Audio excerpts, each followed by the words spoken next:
दोस्तों, telecom space से एक इम्पॉर्टेंट डेवलपमेंट सामने आई है। इंडस टावर्स के लिए डिविडेंड का डिस्कशन फिर से स्टार्ट हो गया है, क्योंकि गवर्नमेंट ने वोडाफोन आइडिया को एजीआर रिलीफ दिया है। एनालिस्ट का कहना है कि वोडाफोन आइडिया के एजीआर ड्यूज पर रिलीफ मिलने से इंडस टावर के कैश फ्लो आउटलुक में काफ़ी सुधार आ सकता है। इससे मैनेजमेंट को फ्यूचर डिविडेंड पेआउट्स पर क्लियर गाइडेंस देने का कॉन्फिडेंस मिल सकता है।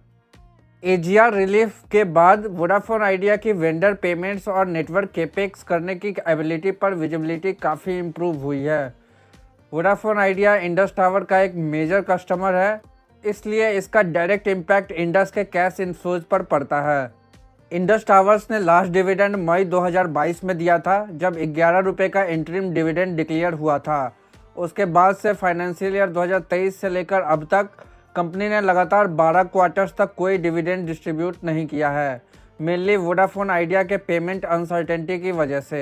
एक्सिस कैपिटल का कहना है कि एजीआर रिलीफ के बाद वोडाफोन आइडिया के हायर केपेक्स से टेनेंसी लेवल भी धीरे धीरे इम्प्रूव हो सकती है।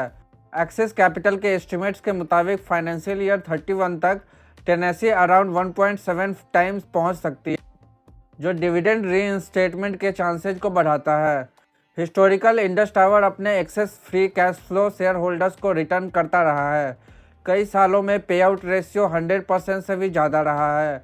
एक्सिस कैपिटल का मानना है कि फाइनेंशियल ईयर 2026 से 2028 के बीच 45 से 70% एफसीएफ पे आउट पॉसिबल है, जिससे डिविडेंड यील्ड अराउंड 3 से 7% तक जा सकती है।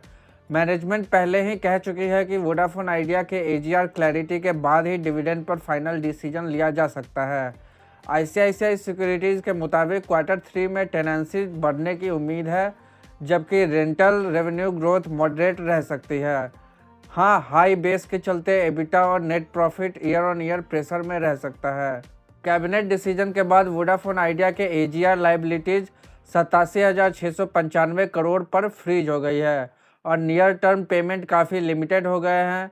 आईआईएफएल कैपिटल का कहना है कि इस रिलीफ से एजीआर बर्डन का नेट प्रेजेंट वैल्यू 60 से 80% तक कम हो सकता है, जिससे वोडाफोन आइडिया की फंड रेजिंग एबिलिटी इम्प्रूव होती है। दोस्तों, ये था एजीआर रिलीफ के बाद इंडस टावर के डिविडेंड आउटलुक पर आज का इम्पोर्टेंट अपडेट।